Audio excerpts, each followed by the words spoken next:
جمعیت علماء ہند، عظمت صحابہ، نعرہ تکبیر، نعرہ تکبیر، شیخ عبد الرحمن السدیس، شیخ عبد الرحمن السدیس. بسم الله الرحمن الرحيم. الحمد لله والصلاة والسلام على سيدنا رسول الله وعلى آله وأصحابه ومن دعا بدعوته واهتدى بهداه. أما بعد، فإنه من دواعي سروري وارتباطي وبهجتي وحبوري أن ألتقي في هذا اليوم الأغر المبارك بإخوة لنا في بلاد عزيزة ذات حضارة عريقة معروفة عبر التاريخ، هي دولة الهند. والحقيقة هي دولة ليست بحاجة إلى أني أثني عليها ولا على أهلها، ولا شك أن المسلمين في مثل هذه البلاد لهم علينا حق كبير، ونحن تربطنا بهم رابطة الإسلام والأخوة، وأيضا نحن من قبلة المسلمين ومن مكة المكرمة ومن المدينة النبوية المنورة، من هاتيك البقاع الطاهرة. نكن لإخواننا المسلمين كل محبة وتقدير، والمملكة العربية السعودية بقيادة خادم الحرمين الشريفين الملك عبد الله بن عبد العزيز وسمو ولي عهده الأمين وسمو النائب الثاني والحكومة الرشيدة، وكذا علماء المملكة العربية السعودية وأئمة الحرمين الشريفين، كلهم يكنون لإخوانهم في الهند المحبة والتقدير، ونشكر لهم كل ما رأيناه من حفاوة الاستقبال والمحبة وما ارتسمت عليه الوجوه من تقدير وحب للحرمين الشريفين. شكرا لكم وشكريا على الجهود المباركة. السلام عليكم ورحمة الله وبركاته. انہوں نے کہا ہے کہ خادم الحرمین الشریفین بادشاہ کی طرف سے، تمام ائمہ کی طرف سے جو وہاں حرمین محترمین کے امام ہیں، اور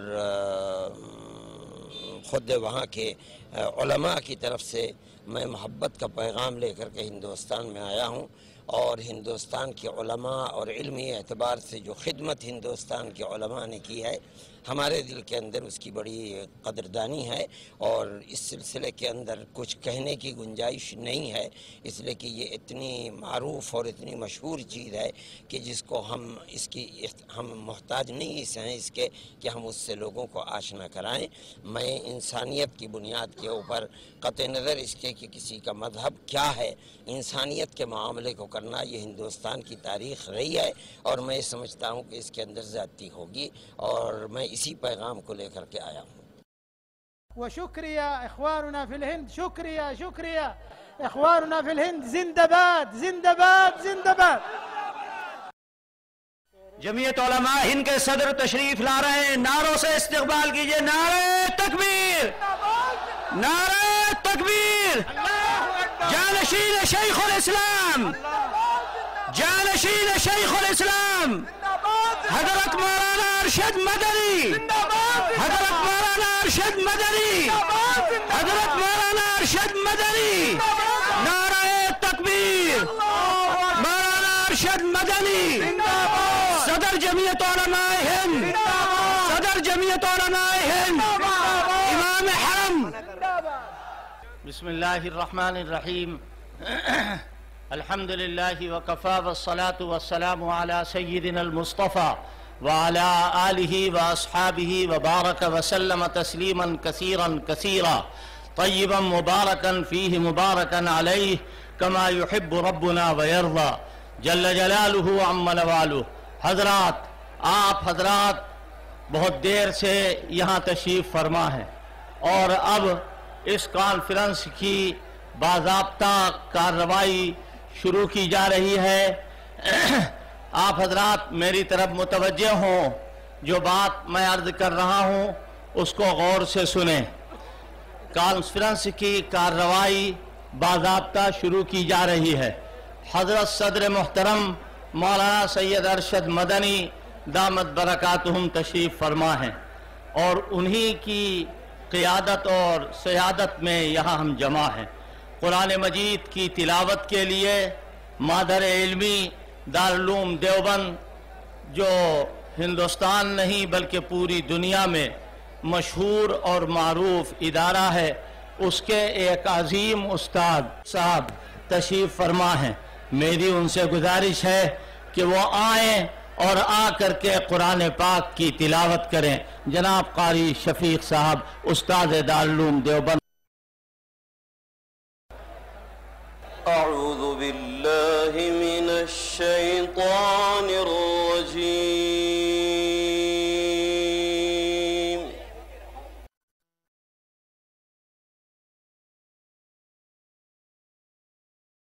بسم اللہ الرحمن الرحیم اذا جاء نصر اللہ والفتح ورأيت الناس يدخلون في دين الله أفواجا فسبح بحمد ربك واستغفره إنه كان توابا صدق الله العظيم۔ حضرات، یہ جلسہ عظمت صحابہ کے عنوان سے، یہ کانفرنس عظمت صحابہ کے عنوان سے جمعیت علماء کی طرف سے کی جا رہی۔ آپ کے علم میں ہے کہ ہمارے آقا اللہ کے آخری پیغمبر صلی اللہ علیہ وسلم اللہ کے آخری پیغمبر تھے۔ آپ کے بعد نہ کوئی نبی پیدا ہوگا اور نہ کوئی رسول بنایا جائے گا۔ جتنے نبیوں کو آنا تھا، رسولوں کو آنا تھا، وہ آ چکے۔ اب اگرچہ حضرت عیسیٰ علیہ السلام دوبارہ دنیا میں آئیں گے، لیکن وہ پیدا نہیں ہوں گے، وہ پیدا ہو چکے، پیدا کیے جا چکے۔ عرض یہ کرنا ہے کہ سب انبیاء کی دعوت، آخری پیغمبر کی دعوت، اللہ تبارک و تعالیٰ نے جو قرار دیا وہ امر بالمعروف اور نہی عن المنکر، اچھی بات کی تعلیم دینا، بری بات سے روکنا۔ چونکہ حضور کے بعد اب کوئی نبی نہیں، حضور کے بعد اب کوئی رسول نہیں، لہذا یہ کام آپ کے علماء کریں گے، جیسا کہ احادیث مبارکہ سے ثابت ہے۔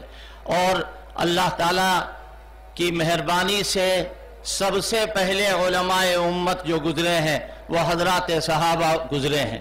ان لوگوں نے اپنے زمانے میں، تابعین نے اپنے زمانے میں، تبع تابعین نے اپنے زمانے میں، ائمہ مجتہدین نے اپنے زمانے میں امر بالمعروف اور نہی عن المنکر کا کام کیا اور کرتے رہے تا آ کے حضرت امام شاہ ولی اللہ محدث دہلوی رحمۃ اللہ علیہ کا زمانہ آیا۔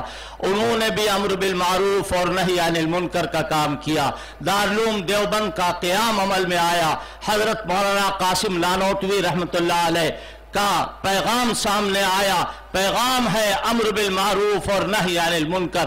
آج وہ پیغام حضرت مولانا سید ارشد مدنی اپنے ہاتھوں میں لیے ہوئے ہیں، جو شیخ الاسلام کے فرزند ہیں، دارالعلوم دیوبند کی آبرو ہیں، علماء دیوبند کے سرپرست ہیں، اور شیخ الاسلام حضرت مولانا حسین احمد مدنی کے جانشین ہیں اور جمعیت علماء کے صدر ہیں۔ ان کے دل میں یہ پیغام، یہ داعیہ پیدا ہوا کہ دہلی میں جمعیت علماء کی طرف سے عظمت صحابہ کے عنوان سے کانفرنس کی جائے اور اس کا عنوان عظمت صحابہ رکھا جائے۔ ہم حضرت کو پرجوش انداز میں مبارکباد پیش کرتے ہیں اور حضرت ہم آپ سے کہتے ہیں ہرگز نمیر ادا کے دلش زندہ شد بعشق ثبت است بر جرید عالم دوام ما۔ لہذا اس موقع پر ہماری تجویز ہے کہ ہم حضرت والا سے گزارش کریں کہ وہ اس عظیم کانفرنس کی صدارت فرمائیں۔ تائید کے لیے جناب مولانا مفتی اشفاق صاحب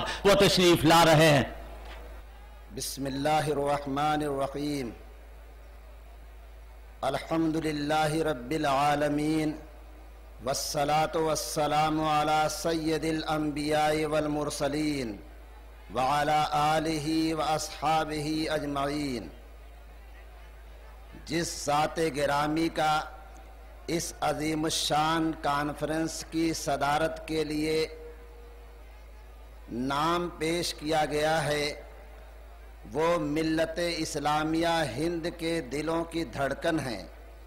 ہم شکر گزار ہیں پورے مجمع کی طرف سے، جمعیت علماء ہند کی طرف سے، اور اسٹیج پر بیٹھے ہوئے تمام معزز علماء کرام کی طرف سے، جس ذات گرامی کا اسم گرامی اس عظیم الشان کانفرنس کی صدارت کے لیے پیش کیا گیا ہے، میں پرجوش لفظوں میں اس کی تائید کرتا ہوں۔ میرے ساتھی جناب قاری محمد صالح صاحب سلطان پوری، حضرات صحابہ اکرام رضوان اللہ علیہم اجمعین کے بارے میں ان کے لیے ایک نظم پیش کر رہے ہیں۔ سارے اصحاب شان والے تھے، وہ بڑی آن بان والے تھے۔ سارے اصحاب شان والے تھے، وہ بڑی آن بان والے تھے، اور ان کے قدموں میں بادشاہی تھی، ان کے قدموں میں بادشاہی تھی۔ ایسی اونچی اڑان والے تھے، ایسی اونچی اڑان والے تھے۔ قدر و عظمت کے وہ منارے تھے، دست قدرت کے وہ سنوارے تھے۔ قدر و عظمت کے وہ منارے تھے، دست قدرت کے وہ سنوارے تھے۔ اور یہ حدیثوں میں ہے کہ دنیا میں، یہ حدیثوں میں ہے کہ دنیا میں وہ ہدایت کے سب ستارے تھے۔ حضرات، صدارت کی تحریک اور صدارت کی تائید آپ کے سامنے آ چکی۔ اب اس مبارک اور مقدس پروگرام کو آگے بڑھانے کے لیے حضرات علماء اکرام، مدارس اسلامیہ کے نمائندگان اسٹیج پر بیٹھے ہوئے ہیں۔ میری نگاہیں حضرت مولانا سید اشہد رشیدی دامت برکاتہم، جو جامعہ قاسمیہ مدرسہ شاہی مراد آباد کے محتمم ہیں اور اتر پردیش کی جمعیت علماء کے صدر ہیں، وہ تشریف لا رہے ہیں اور بہت مختصر مگر انتہائی جامع تقریر فرمائیں گے، اور اس کے بعد پھر آگے کا پروگرام آپ کو بتایا جائے۔ بسم اللہ الرحمن الرحیم، الحمد للہ رب العالمین، والصلاة والسلام على سید المرسلین وإمام المتقین ورسول رب العالمین سیدنا محمد صلی اللہ علیہ وعلى آلہ وصحبہ وبارک وسلم۔ حضرات علماء کرام، معزز حاضرین اور نوجوان ساتھیوں، جمعیت العلماء کی طرف سے عظمت صحابہ کے عنوان سے دہلی کے رام لیلا گراؤنڈ میں ہونے والی یہ کانفرنس ہم کو کچھ سوچنے پر مجبور کرتی ہے، اور میں اس کانفرنس کے غرض و غایت کے سلسلے میں مختصر جملوں میں اپنی بات کہہ کر کے آپ سے رخصت ہوں گا۔ میرے دوستوں اور ساتھیوں، میں جمعیت العلماء کے کردار کو، اس کی خدمات کو آپ کے سامنے مختصر الفاظ میں بیان کرنے کی جسارت کر رہا ہوں۔ جمعیت العلماء کی خدمات پر اگر روشنی ڈالی جائے تو دو چیز بڑی واضح ہو کر کے سامنے آتی ہیں کہ جمعیت العلماء نے ہمیشہ دو کام کیے ہیں، اور کبھی بھی کسی بھی موقع پر اپنی ان ذمہ داریوں سے پیچھے نہیں ہٹی ہے۔ نمبر 1 خدمت خلق کا کام، اور جمعیت نے یہ خدمت خلق کا کام بلا تفریق مذہب و ملت ہندوستان کے گوشے گوشے پر انجام دیا ہے، اور انشاءاللہ مستقبل میں بھی انجام دیتی رہے گی۔ اور جمعیت العلماء کا دوسرا کام ہے تحفظ شریعت، تحفظ دین و شریعت کی یہ ذمہ داری بھی جمعیت العلماء نے اپنے بزرگوں کی قیادت میں ادا کی ہے، اور انشاءاللہ اس ذمہ داری کو بھی آئندہ ادا کرتی رہے گی۔ صحابہ کون ہیں؟ صحابہ وہ ہیں جنہوں نے اللہ کے نبی سے دین کو سیکھا ہے، قرآن کو سیکھا ہے، حدیث کو سیکھا ہے، شریعت اسلامیہ کو سیکھا ہے، اور پھر دنیا کے گوشے گوشے تک انہوں نے پھیلایا ہے۔ میں کہتا ہوں کہ اگر آج امت کے پاس قرآن صحیح شکل و صورت میں موجود ہے تو یہ صحابہ کی قربانیوں کا نتیجہ ہے۔ اگر آج امت کے پاس شریعت اسلامیہ کی تعلیمات موجود ہیں تو یہ صحابہ کی قربانیوں کا نتیجہ ہیں۔ اگر آج امت کو قرآن و حدیث سے رہنمائی حاصل کرنے کے مواقع فراہم ہیں تو یہ صحابہ کی قربانیوں کا نتیجہ ہے۔ اللہ ان کی قبروں کو نور سے بھرے اور ان کو اپنی رضا اور رضوان سے مالا مال کرے۔ صحابہ اکرام رضوان اللہ تعالی علیہ مجمعین سب کے سب جنتی۔ امام صاحب تشریف لا رہے ہیں، ان کا استقبال۔ نعرہ تکبیر، نعرہ تکبیر، نعرہ تکبیر! امام حرم، صدر جمعیت علماء ہند، امام کعبہ، مولانا سید ارشد مدنی صاحب، امام حرم۔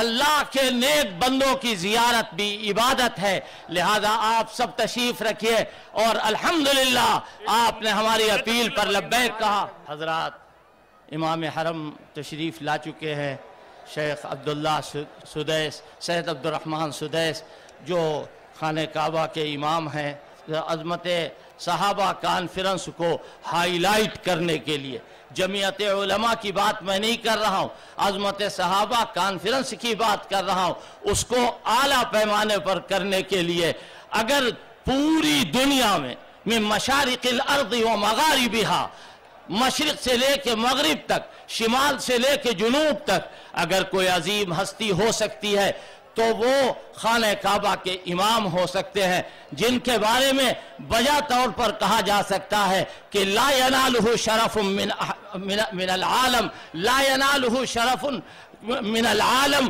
دنیا میں کوئی ایسا آدمی نہیں ہے کہ جس کو کعبہ مکرمہ کی امامت کا شرف حاصل ہو۔ امام کعبہ کو بلایا گیا اس کانفرنس کے لیے، اور آپ حضرات ان کے پیچھے ابھی مغرب کی نماز ادا کریں گے، اور اس کے بعد پھر ان کا بیان ہوگا، اور دیگر علماء اکرام بھی بیانات کریں گے۔ لہذا اب اذان کا وقت قریب ہے، صحابہ اکرام کی ایک بات سن لو۔ مورخین نے لکھا ہے کہ حضور علیہ السلام کی جماعت میں جب صحابہ اکرام بیٹھے رہے، اے اللہ کے بندو، صحابہ اکرام کی عظمت کی خاطر وہ یہاں آئے ہوئے، صحابہ بڑے، ان کی عظمت بڑی، امام کعبہ ان کی عظمتوں کو بیان کرنے کے لیے آئے ہیں۔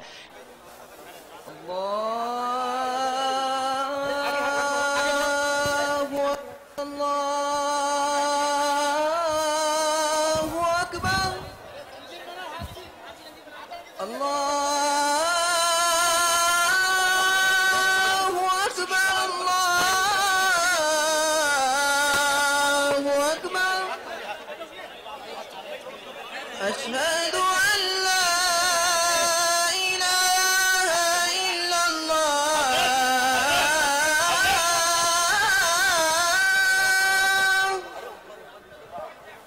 أشهد أن لا إله إلا الله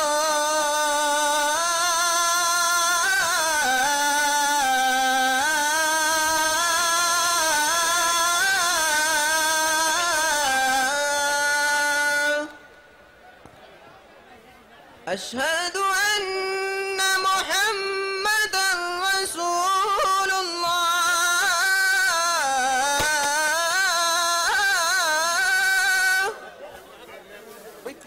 أشهد أن محمدا رسول الله.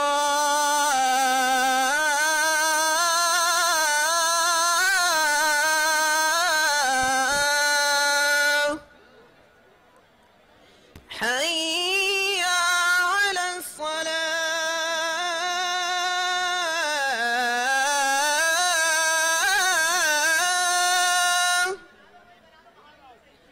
حي على الصلاة. حي على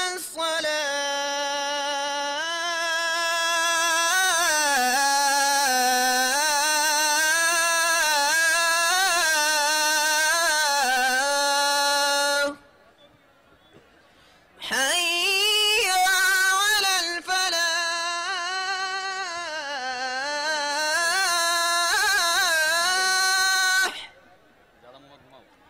حي على الفلاح.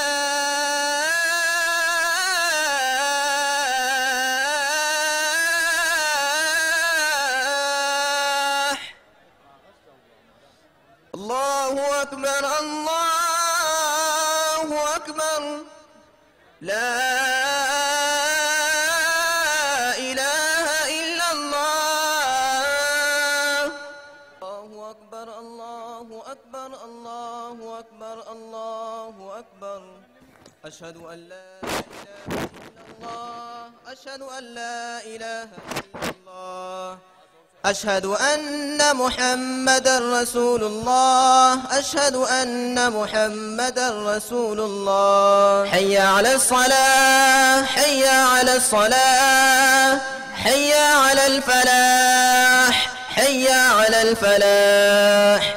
قد قامت الصلاة. قد قامت الصلاة. الله أكبر الله أكبر. لا إله إلا الله. الله أكبر. الحمد لله رب العالمين الرحمن الرحيم مالك يوم الدين. إياك نعبد وإياك نستعين. اهدنا الصراط المستقيم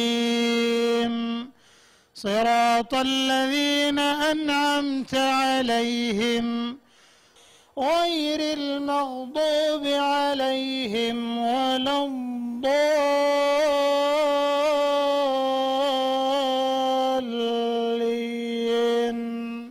آمين. والضحى والليل إذا سجى ما ودعك ربك وما قلى وللآخرة خير لك من الأولى ولسوف يعطيك ربك فترضى. ألم يجدك يتيما فآوى ووجدك ضالا فهدى ووجدك عائلا فأغنى. فأما اليتيم فلا تقهر وأما السائل فلا تنهر وأما بنعمة ربك فحدث. الله أكبر.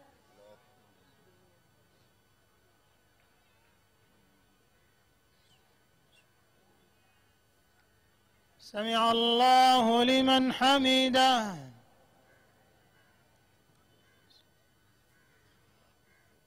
الله أكبر. الله أكبر. الله أكبر.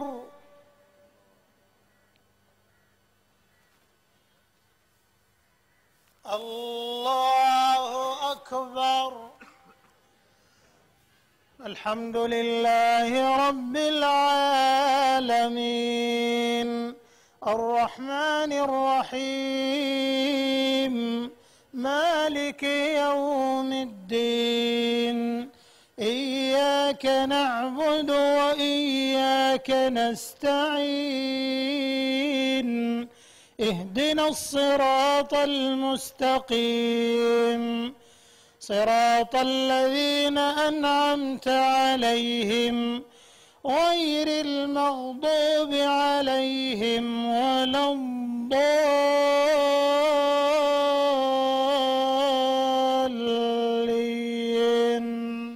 آمين.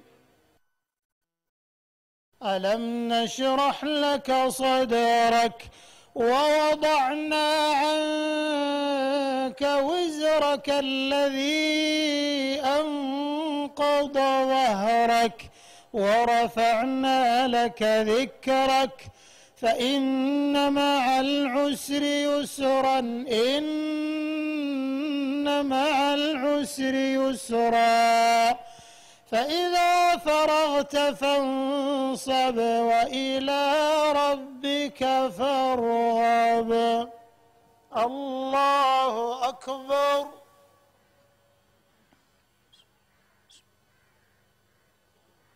سمع الله لمن حمده.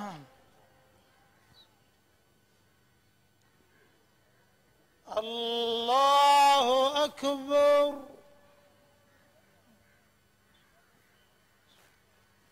الله أكبر. الله أكبر.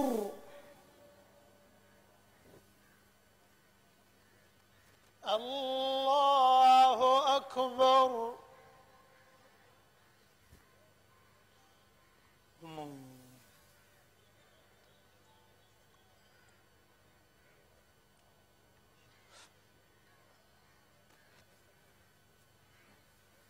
الله أكبر.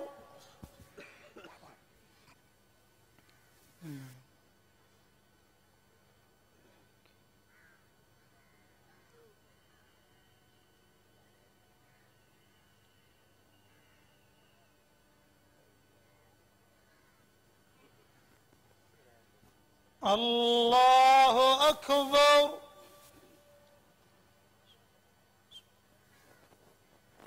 سمع الله لمن حمده.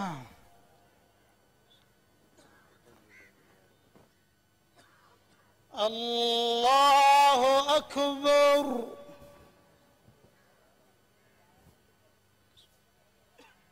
الله أكبر. الله أكبر. الله أكبر.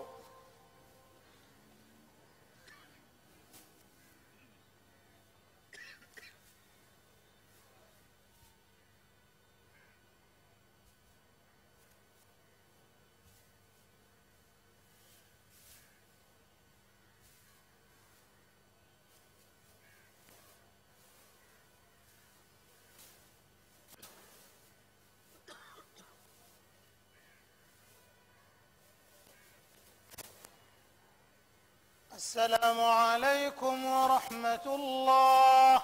السلام عليكم ورحمة الله. استغفر الله استغفر الله استغفر الله استغفر الله. اللهم أنت السلام ومنك السلام تباركت يا ذا الجلال والإكرام. لا إله إلا الله وحده لا شريك له له الملك وعلى كل شيء قدير.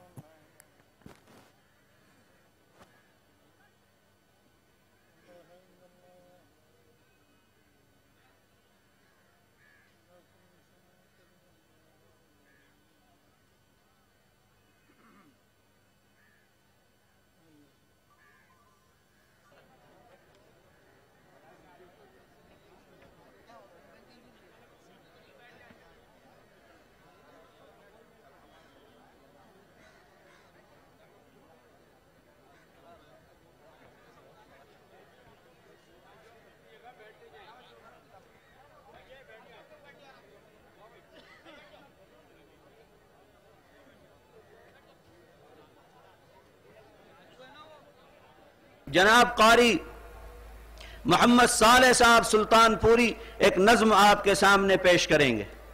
ایمان زندہ باد ہے، قرآن زندہ باد، شیدا ہے سید ارشد مدنی کے نام پر، اس مرد باوقار مجاہد کے نام پر، شیدا ہے سید ارشد مدنی کے نام پر، اس مرد باوقار مجاہد کے نام پر، صد مرحبا ہے سب تیرے قربان زندہ باد، صد مرحبا ہے سب تیرے قربان زندہ باد، ایمان زندہ باد ہے، قرآن زندہ باد، ملت کے درد و غم میں جو رہتے ہیں صبح و شام، جو آبروئے قوم ہے عالم میں نیک نام، ملت کے درد و غم میں جو رہتے ہیں صبح و شام، جو آبروئے قوم ہے عالم میں نیک نام، چھائی ہر ایک دل پہ ہے وہ شان زندہ باد، ایمان زندہ باد ہے، قرآن زندہ باد، ایمان زندہ باد ہے، قرآن زندہ باد۔ بسم اللہ الرحمن الرحیم، والصلاة والسلام على سید المرسلین سیدنا ونبینا محمد صلی اللہ علیہ وسلم۔ عظمت صحابہ کی یہ کانفرنس جس کی داعی جمعیت علماء ہند ہے اور اس کی دعوت پر فضیلت الشیخ عبد الرحمن السدیس حرم مکی کے امام نے ہم کو عزت بخشی اور ہماری دعوت پر بنیادی طور پر دارالعلوم دیوبند جو دینی اعتبار سے ہندوستان میں بالخصوص اور ساری دنیا کے اندر مرکزی حیثیت رکھتا ہے، پہلے وہاں اور پھر اس کے بعد آج دلی میں جمعیت علماء ہند کی طرف سے بلائی گئی اس عظمت صحابہ کانفرنس میں تشریف لائے ہیں۔ میں آپ حضرات کے سامنے صرف جمعیت علماء ہند کے نظریے کو پیش کرنا چاہتا ہوں۔ آج کا یہ اجتماع خالص مذہبی اجتماع ہے۔ جمعیت علماء ہند خالص مذہبی جماعت ہے، پارلیمنٹ اور اسمبلی کی سیاست سے اس کو کچھ لینا دینا نہیں ہے۔ ہم نے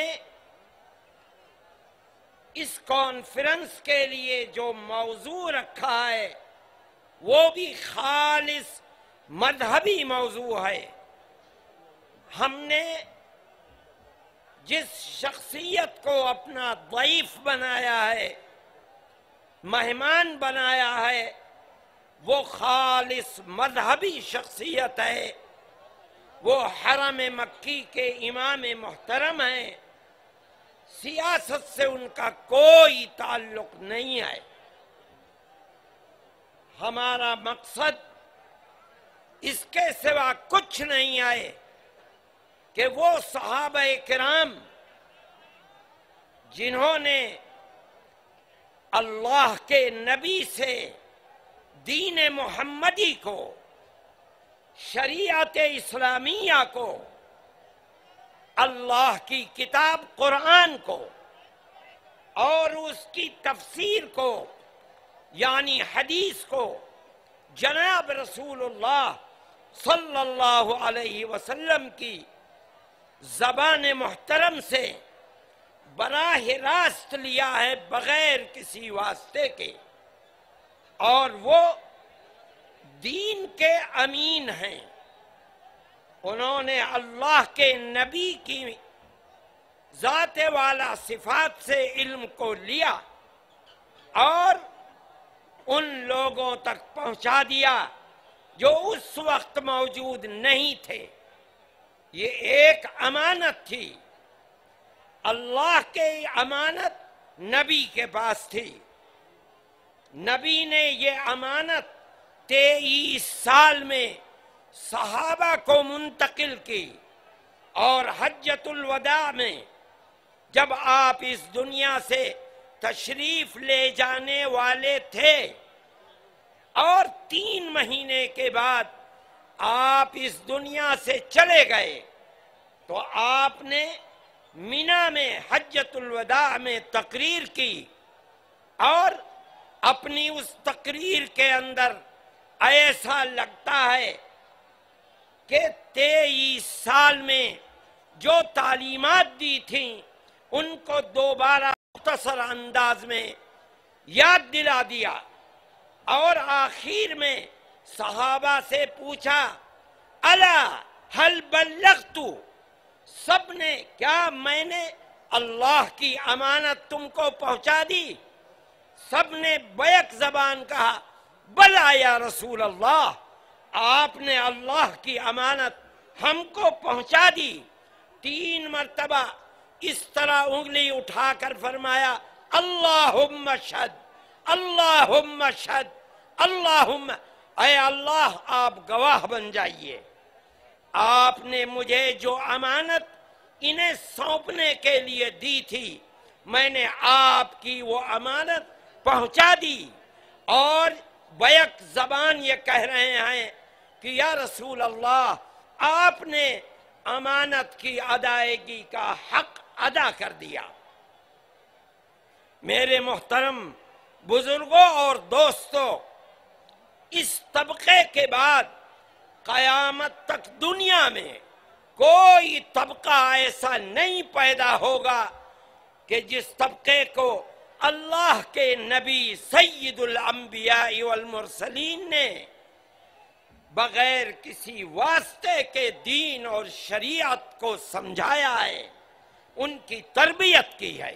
پھر اللہ کا نبی اس دنیا سے چلا گیا، صحابہ کرام رضوان اللہ علیہم اجمعین کو یہ ذمہ داری دے کر گیا، کہا فَلْيُبَلِّغِ الشَّاهِدُ الْغَائِبَ فَلْيُبَلِّغِ الشَّاهِدُ الْغَائِبَ، جو آج امانت خداوندی کو مجھ سے براہ راست لے رہا ہے ان لوگوں تک پہنچائے جو لوگ آج میرے سامنے نہیں ہیں۔ صحابہ کرام رضوان اللہ علیہم اجمعین نے اللہ کے نبی کی اس امانت کو سینے سے لگایا۔ ان کا سب سے بڑا محبوب اللہ کے بعد نبی حضرت محمد تھے۔ ہونا یہ چاہیے تھا کہ جب نبی مدینہ منورہ کی سرزمین میں پردے کے پیچھے چلے گئے تو تمام صحابہ یہیں ٹھہر جاتے اور اپنے دل میں یہ ارمان رکھتے کہ ہم بھی یہیں مریں گے اور رسول اللہ کے قدموں میں دفن ہوں گے، لیکن ایسا نہیں ہوا۔ اللہ کے نبی کے بعد نبی کی یہ امانت لے کر جو صحابی جہاں تک جا سکتا تھا وہاں تک پہنچ گیا، افریقہ کے جنگلوں کے اندر گھس گئے، اور ان کے دل کے اندر یہ ایمان اور ایسی حرارت تھی کہ وہ جہاں گئے قوموں کی قومیں، قبیلے کے قبیلے لا الہ الا اللہ محمد الرسول اللہ پڑھنے لگے۔ میرے محترم بزرگوں، اور دوستو، قرآن نے صحابہ کرام رضوان اللہ علیہم اجمعین کے تقدس کو بیان کیا ہے آیتوں کے اندر۔ یہ وہ طبقہ ہے، اللہ نے اعلان فرمایا رضی اللہ عنہم ورضوا عنہ، اللہ ان سے راضی ہے اور یہ اللہ سے راضی ہیں۔ صحابہ کا یہ مقام ہے کہ بعد کے لوگ محدثین ائمہ یہ اگر کسی مسئلے میں اختلاف ہوتا ہے یہ دیکھتے ہیں کہ صحابہ کیا کہتے ہیں۔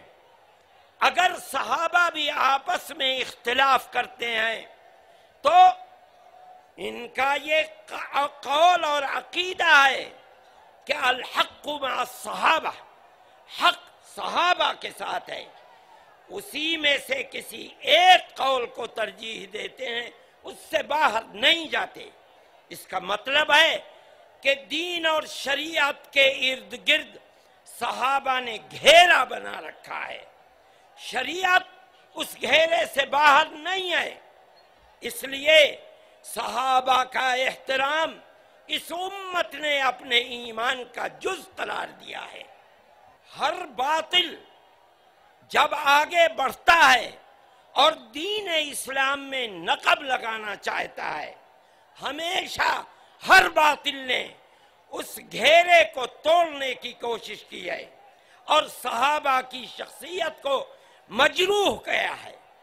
ہم نے یہ کانفرنس اس لیے بلائی کہ ہم اپنے بزرگوں 1400 سال کے بزرگوں کا جو عقیدہ ہے صحابہ کے سلسلے میں، ہم اس عقیدے کو زندہ کریں، اور ہمارے وہ نسل جو اسکولوں کے اندر پڑھتی ہے، دیہاتوں میں رہتی ہے، وہ نہیں جانتے کہ صحابہ کا مقام کیا ہے۔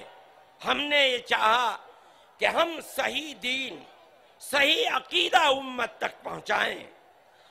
مجھے اس بات کی خوشی ہے اور میں یہ سمجھتا ہوں کہ آج ہمارے ضیف محترم مہمان کی زبان سے یہ عقیدے کی آواز نکلے گی۔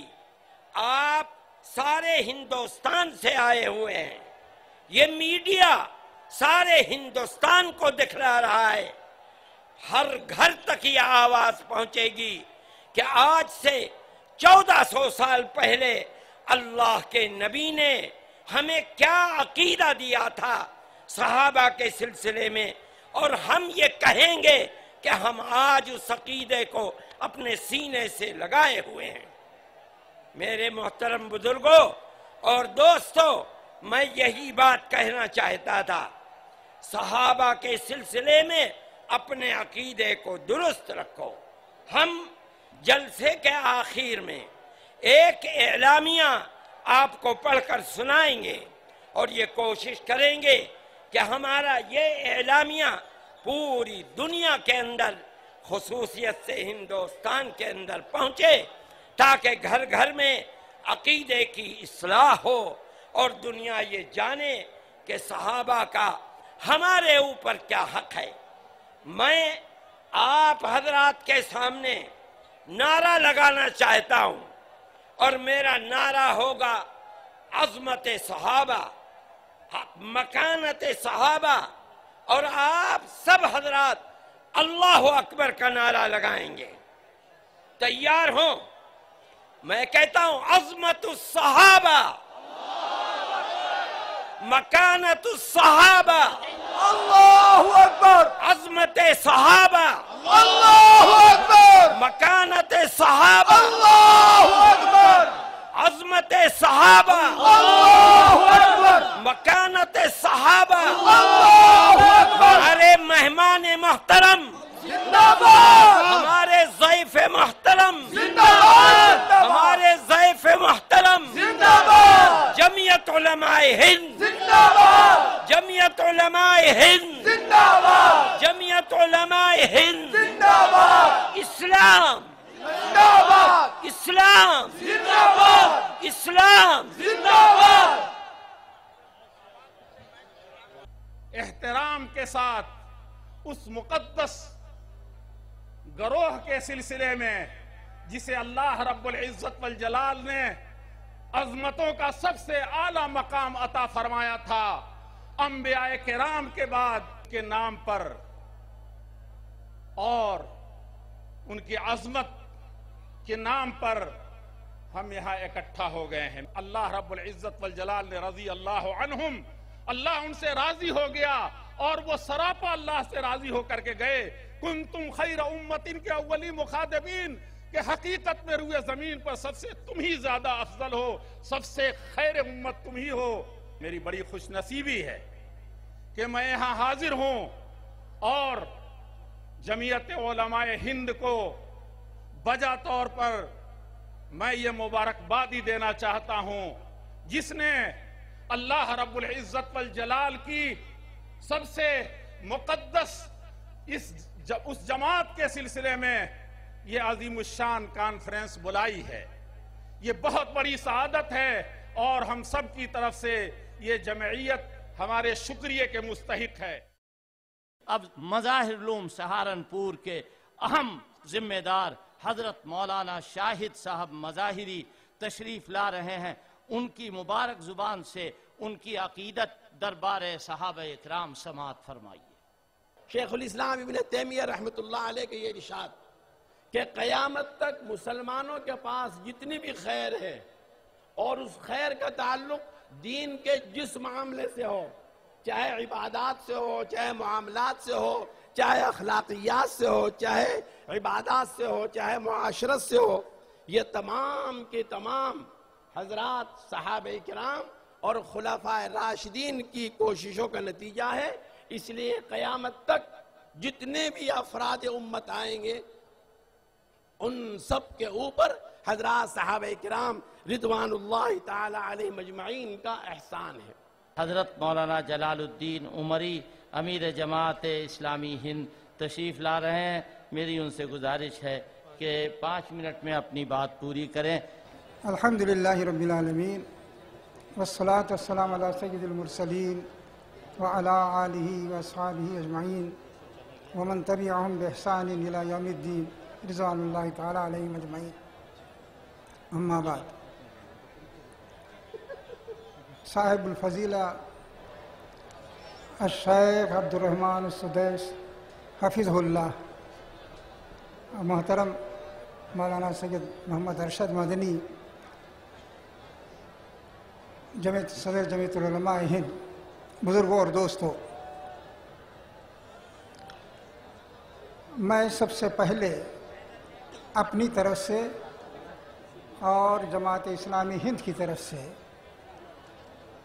مولانا ارشد مدنی صاحب کو حفظہ اللہ مبارکباد دیتا ہوں کہ صحابہ کرام کی عظمت سے متعلق کانفرنس انہوں نے طلب کی۔ یہ دین ہم تک پہنچا ہے صحابہ کرام رضی اللہ عنہم کے ذریعے۔ قرآن شریف میں بتایا گیا کنتم خیر امہ، بلا شبہ اس میں جو بات کہی گئی ہے وہ پوری دنیا کے لیے، پوری دنیا کے مسلمانوں کے لیے ہے، لیکن اس کے اولین مخاطب صحابہ کرام ہیں۔ صحابہ کرام سے خطاب کر کے کہا گیا کہ اس وقت دنیا میں جتنی قومیں ہیں، جتنی ملتیں ہیں، جتنے طبقات ہیں، جتنے گروہ ہیں، ان سب میں تم بہتر ہو، یہ اللہ کی گواہی ہے۔ میرے دوست اور ساتھیوں، ایسے گروہ کے بارے میں کون تنقید کر سکتا ہے، اور جو تنقید کرے اس کا ایمان کیسے سلامت رہ سکتا ہے؟ یہ بات قرآن مجید میں بارہا بے شمار مواقع پر مہاجرین کا نام لے کر اور انصار کا نام لے کر، دور اول کے صحابہ کا نام لے کر اور ذکر کر کے اور بعد کے لوگوں کا ذکر کر کے کہا گیا کہ وہ قابل اعتماد ہیں، دین کے معاملے میں ان پر بھروسہ کیا جا سکتا ہے۔ ارشاد ہوا محمد الرسول اللہ والذین معہ اشداء علی الکفار رحماء بینہم۔ محمد اللہ کے رسول ہیں، جو لوگ آپ کے ساتھ ہیں وہ کیا ہیں؟ کفر کے مقابلے میں جمے ہوئے ہیں، آپس میں رہے ہیں، तराहुम रुक्अन सुज्जदन यब्तगून फज़लन मिनल्लाहि व रिज़वाना। तुम अपनी आंखों से देख सकते हो कि उनकी इबादत का क्या हाल है, उनके तक़वे का क्या हाल है, उनकी खुदा तरसी का क्या हाल है, उनकी नेकी का क्या हाल है। सिर्फ ये एक बात कह के मैं ख़त्म कर रहा हूँ, सिर्फ ये एक बात। रसूल अकरम सल्लल्लाहु अलैहि वसल्लम के बारे में कहा गया, हुवल्लज़ी बाअसा फिल उम्मिय्यीना रसूलन मिनहुम यतलू अलैहिम आयातिही व युज़क्कीहिम व युअल्लिमुहुमुल किताब वल हिकमा। रसूल अकरम सल्लल्लाहु अलैहि वसल्लम के बारे में कहा गया कि आप उम्मियों के दरमियान मबूस हुए, कि आप अल्लाह की किताबें की तिलावत करते हैं और उनका तज़किया करते हैं, किताब व हिकमत की तालीम देते हैं। मेरे दोस्त और साथियों, इस तालीम के नतीजे में सहाबा किराम तैयार हुए, और अगर कोई शख्स उनके अंदर कोई नक्स निकालता है तो इसका मतलब यह है कि आपकी तालीम नाकिस, आपकी तरबियत नाकिस। इस तसव्वुर ही से इंसान का ईमान सल्ब हो जाए। बस यही दो बातें अर्ज करके मैं अपनी जगह ले रहा हूँ। अल्लाह ताला हमें सहाबा किराम की अज़मत को महसूस करने और उनकी ज़िंदगी को रहनुमा बनाने की तौफीक इनायत फरमाए। व आखिरु दावाना अल्हम्दुलिल्लाहि रब्बिल आलमीन। अभी आप उमरी साहब की तकरीर समाअत फरमा रहे थे। हजरत मौलाना सलमान साहब नदवी दामत बरकातुहुम तशरीफ लाए हैं। 5 मिनट के लिए मेरी गुजारिश है कि वो अपनी हाजिरी लिखवा दें।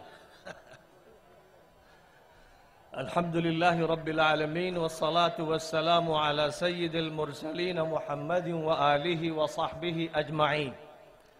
अम्मा बाद, साहिबल फजीलति वस्समाहति इमाम अल-हरम अल-मक्की अल-शरीफ वल-इख्वत अल-फुदला वल-उलमा अन-नुबला वल-आम्मत मिन अल-मुस्लिमीन, इन्ननी अस्तमीहुकुम उज़रन أنني أريد أن أتكلم في هذه المناسبة السارة بلغة سيدنا محمد صلى الله عليه وسلم، بلغة القرآن الكريم ولغة السنة المشرفة ولغة الجزيرة العربية. أيها الإخوة الفضلاء العرب، إن هذا الجمع الحاشد يشهد أمام الله تبارك وتعالى وأمام الناس أن الحق يعلو ولا يعلى عليه، وأن الله تبارك وتعالى عندما بعث رسوله محمدا صلى الله عليه وسلم لم يبعث رسولا يزكي القلوب ويعلم الناس فحسبه، بل إنما أراد أن يظهره وأن يظهر دينه على الأديان كلها. قال تعالى: هو الذي أرسل رسوله بالهدى ودين الحق ليظهره على الدين كله ولو كره المشركون. وقال تعالى: محمد رسول الله والذين معه أشداء على الكفار رحماء بينهم. وقال تعالى: وكذلك جعلناكم أمة وسطا لتكونوا شهداء على الناس ويكون الرسول عليكم شهيدا. وقال تعالى: كنتم خير أمة أخرجت للناس تأمرون بالمعروف وتنهون عن المنكر وتؤمنون بالله. أيها الإخوة الفضلاء، إن جمعية العلماء التي تعقد هذا الحفل التاريخي العظيم، هذه الجمعية للعلماء هي التي حررت بلاد الهند من الإنجليز. هذه الجمعية التي تنتمي إلى الإمام مجدد الألف الثاني السرهندي، وإلى الإمام ولي الله الدهلوي، وإلى الإمام أحمد بن عرفان الشهيد، وإلى الإمام محمد قاسم النانوتفي، وإلى الإمام رشيد أحمد الغنغوهي، وإلى الإمام محمود حسن الديوبندي، وإلى الإمام حسين أحمد المدني. والآن يؤم هذه الجمعية هذا الإمام محمد أرشد المدني الذي لقبناه بأمير الهند، هو أمير المسلمين في الهند. حضرت مولانا أرشد مدني، حضرت مولانا أرشد مدني. ولا بد أن يعرف هذا عند العرب وعند العجم، أن محمود حسن الديوبندي الذي يعرف بحركة المناديل الحريرية، والذي أراد أن يجمع الأفغان وأن يجمع الأتراك وأن يجمع أهل الحجاز وأن يجمع الألمان على محاربة الإنجليز، وهو الذي استطاع بمواصلة هذه الجهود في كل ميدان أن يحرر هذه البلاد. تحرير هذه البلاد تم على أيدي العلماء الذين ينتمون إلى ديوبند وينتمون إلى ندوة العلماء وينتمون إلى الإمام أحمد بن عرفان الشهيد الذي أراد أن يحرر هذه البلاد من الإنجليز.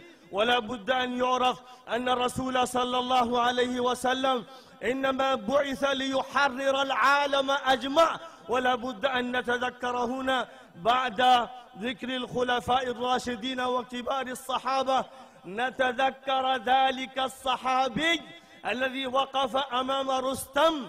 وأبارك للعامة والخاصة وأكتفي في هذه المناسبة بهذه الكلمة انتماء إلى الرسول العالمي الأخير صلى الله عليه وسلم وحبا له وتفدية له بنفوسنا وأرواحنا وتعظيما لصحابته الميامين. حضرت مولانا سید ارشد مدنی دامت برکاتہم تشریف لا رہے اور امام حرم مکی کی تقریر کے لیے حضرت اعلان فرمائیں گے.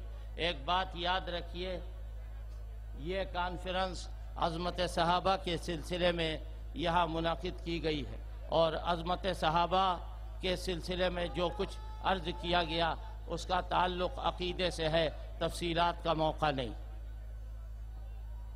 یہ اس کانفرنس کا کلیدی خطبہ ہے ہمارے مہمان خصوصی کا. آپ اس سلسلے کے اندر تقریر فرمائیں گے.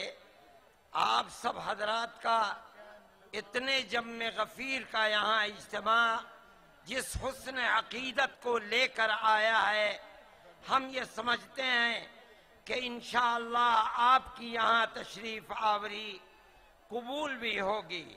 اور جمعیت علماء ہند کا یہ پروگرام اللہ کے فضل و کرم سے ہمارے نزدیک آپ حضرات کی اس شہادت کی بنیاد پر عند اللہ مقبول ہے. اور ہم نے جس غرض و غایت کے لیے اس اجتماع کو بلایا ہے انشاءاللہ عقیدے کے اعتبار سے یہ پوری امت اس کو قبول کرے گی اور اس کے دل کے اندر صحابہ اکرام رضوان اللہ علیہم اجمعین کے سلسلے میں اہمیت، ان کی عظمت باقی ہوگی بلکہ اور سے زیادہ مضبوط ہوگی. میں اپنے مہمان محترم کو دعوت دیتا ہوں وہ تشریف لائیں. آپ حضرات سکون و اطمینان کے ساتھ بیٹھیں. آپ تقریر فرمائیں گے. میں ایک مختصر سا اس کا ترجمہ آپ حضرات کے سامنے پیش کروں گا اور اس کے بعد نماز ہوگی انشاءاللہ. نعرہ تکبیر، نعرہ تکبیر. مہمان محترم شیخ عبد الرحمن السدیس، شیخ عبد الرحمن السدیس، جمعیت علماء ہند، جمعیت علماء ہند، عظمت صحابہ، عظمت صحابہ. بسم الله الرحمن الرحيم. الحمد لله رب العالمين، أرسل رسوله بالهدى ودين الحق ليظهره على الدين كله ولو كره المشركون. والصلاة والسلام الأتمان الأكملان على سيد الأولين والآخرين ورحمة الله للعالمين نبينا وحبيبنا وقدوتنا محمد بن عبد الله صلى الله وسلم وبارك عليه وعلى آله وأصحابه والتابعين ومن تبعهم بإحسان إلى يوم الدين. يا آل بيت رسول الله حبكم فرض من الله في القرآن أنزله، يكفيكم من عظيم الفخر أنكم من لم يصل عليكم لا صلاة له. أما بعد، فيا أيها الإخوة في الله، أحييكم بتحية الإسلام، فسلام الله عليكم ورحمته وبركاته. سلام مثل شهد بالزلال وكالمسك الزكي وكاللآل، لكم مني سلام من فؤادي كماء المزن يسقي كل وادي. سلام لو رآه الناس يزهو لمدوا نحوه كل الأيادي. ولكني أخص به أناسا هم الأقمار من بين العباد. هذه هدية لإخواننا في الهند، لكني أخص به أناسا هم الأقمار من بين العباد. كيف لا؟ وقد شغفونا في هذا المؤتمر التاريخي الكبير بهذا الحضور العظيم الذي يكن للإسلام وللعلماء ولبلاد الحرمين الشريفين ولقادتها ولأئمة الحرمين ولمكة المكرمة وللمدينة النبوية المنورة كل محبة وتقدير. فالشكر لله عز وجل أن جمعنا في هذا المؤتمر المبارك، مؤتمر حول مكانة وعظمة وفضل ومنزلة أشرف الخلق بعد رسول الله صلى الله عليه وسلم، وهم صحابته الغر الميامين رضوان الله عليهم. شكر الله لجمعية علماء الهند هذا الجهد المبارك في تنظيم هذا المؤتمر العظيم الذي يدل دلالة واضحة على غيرتهم وحبهم وتمسكهم بدينهم واستنانهم بسنة رسولهم صلى الله عليه وسلم وحبهم للصحابة الأخيار رضوان الله عليهم. أيها الأحبة، بادئ ذي بدء أنقل لكم شكر وتحيات وتقدير خادم الحرمين الشريفين الملك عبد الله بن عبد العزيز حفظه الله وأيده، وولي عهده الأمين والنائب الثاني والحكومة الرشيدة والعلماء والأئمة والشعب المسلم السعودي الذي يكن لكم كل محبة وتقدير. ونشكركم على هذه الجهود المباركة وعلى هذا الجمع الطيب المبارك، وإننا نشهد الله أننا نحبكم في الله وندعو لكم من مكة المكرمة ومن مهبط الوحي ومن منبع الرسالة ومن جوار الكعبة المشرفة. لا ننسى إخواننا في الهند الذين غمرونا بهذا الحب والتقدير، وما ذلك إلا لحبهم للإسلام وحبهم للسنة وحبهم للعلماء وحبهم لقادة بلاد الحرمين الشريفين حرسها الله. ولا غرو فهي بلاد المسلمين جميعا يتوجهون إليها في صلواتهم وفي كل أحوالهم، فهي قدوتهم وهي محل توجههم في أمورها كلها.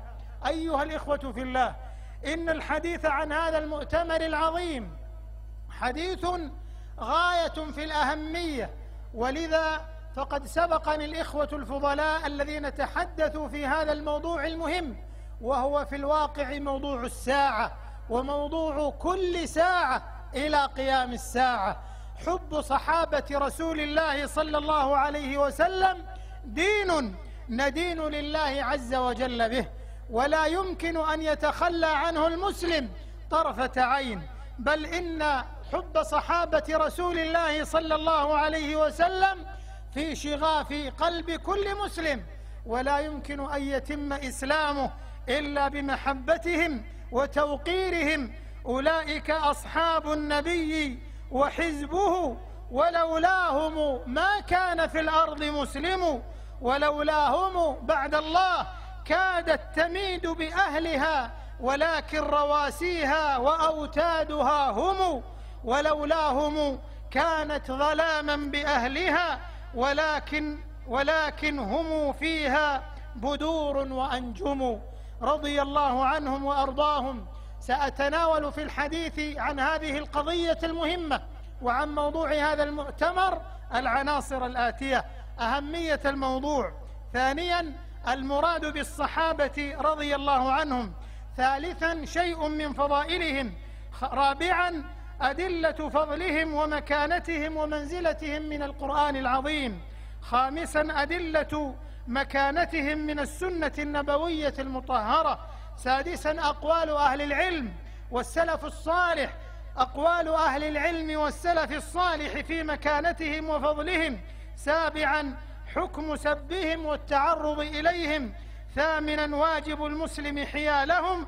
تاسعا النتائج. عاشرا التوصيات المتواضعة. أما أهمية الموضوع فإن أهمية هذا الموضوع أعني فضل صحابة رسول الله صلى الله عليه وسلم والحديث عن مكانتهم وعظمتهم، فإنه ينبع من أمور. الأمر الأول أن كتاب الله عز وجل شهد لهم بالأفضلية. وإذا كان القرآن العظيم قد شهد لهم بالأفضلية فماذا بعد ذلك؟ لا يمكن أن يتعرض أحد لمخالفة القرآن الكريم إلا وفي إسلامه ما فيه. ثانيا أن رسول الله صلى الله عليه وسلم وهو القدوة والأسوة أوصى بهم: لا تسبوا أصحابي، الله في أصحابي، لا تتخذوهم غرضا من بعدي، فمن أحبهم فبحبي أحبهم. الحديث. ثالثا أن منهج سلف هذه الأمة رضي الله عنهم وأرضاهم تبجيل وتعظيم الصحابة وحفظ مكانتهم ومنزلتهم. يقول عبد الله بن مسعود رضي الله عنه: إن الله نظر في قلوب العباد فوجد قلب محمد خير قلوب العباد فاصطفاه لنفسه فبعثه برسالته، ثم نظر في قلوب العباد بعد قلب محمد صلى الله عليه وسلم فوجد قلوب أصحابه خير قلوب العباد فجعلهم وزراء نبيه صلى الله عليه وسلم. رابعا أن حب الصحابة إيمان واتباعهم من تمام الإيمان، والكلام فيهم قدح في الإيمان.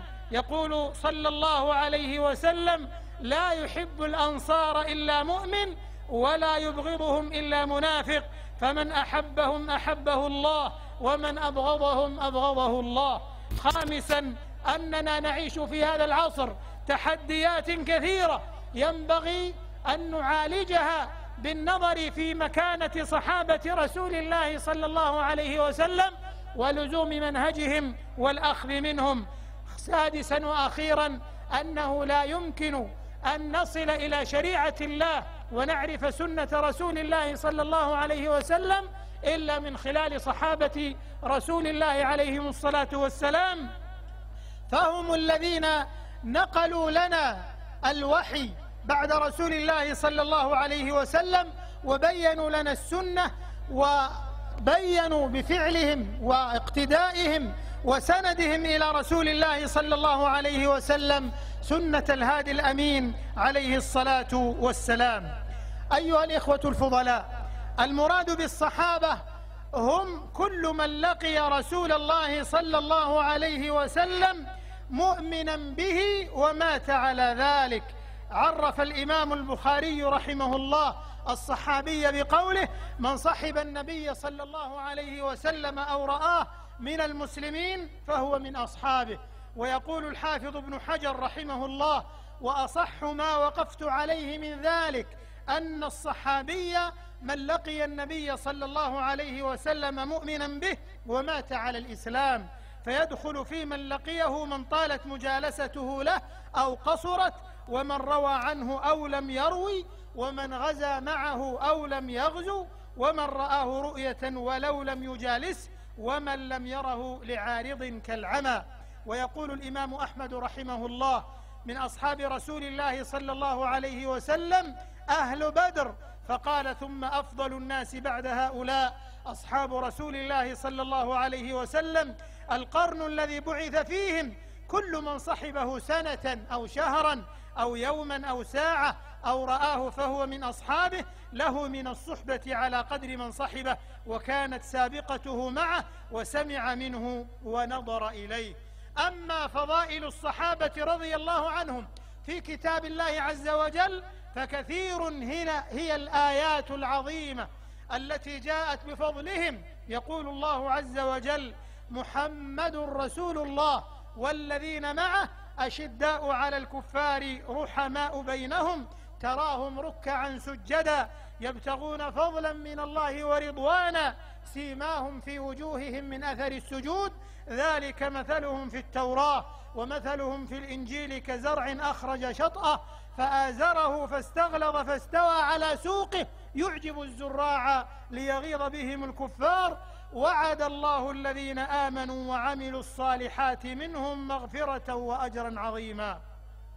الصحابة رضي الله عنهم قاموا بمعالم الدين وناصحوا المسلمين حتى تهذبت طرق الاجتهاد وقويت أسبابه وظهرت آلاء الله واستقر دينه ووضحت أعلامه وأذل بهم غيره وأزال رؤوسه ومحى دعائمه وصارت كلمة الله هي العليا وكلمة الذين كفروا السفلى.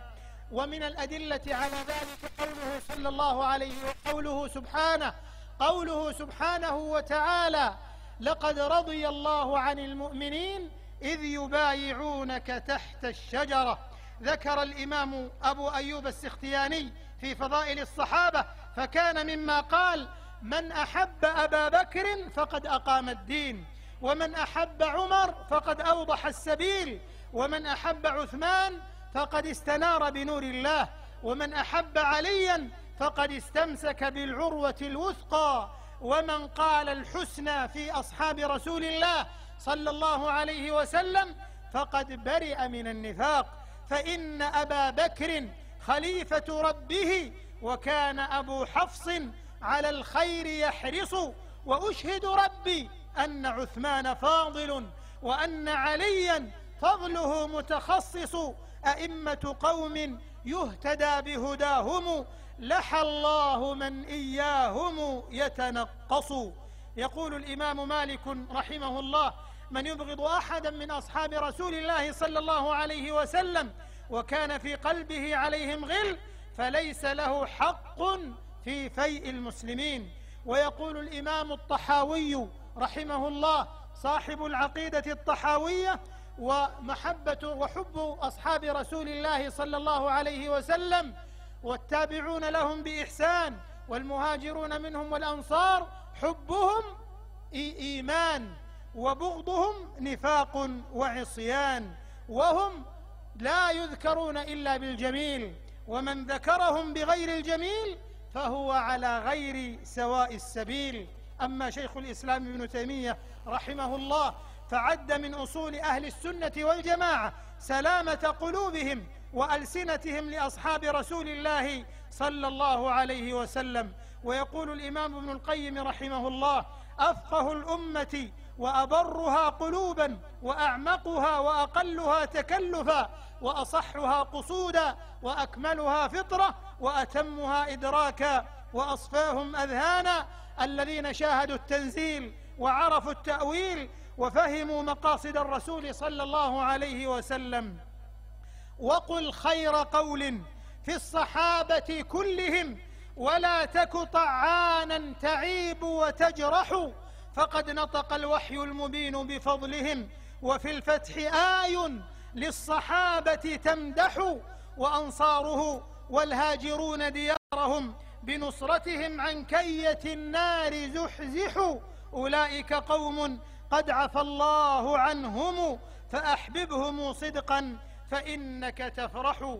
ويقول الله عز وجل والذين آمنوا وهاجروا وجاهدوا في سبيل الله والذين آووا ونصروا أولئك هم المؤمنون حقا لهم مغفرة ورزق كريم.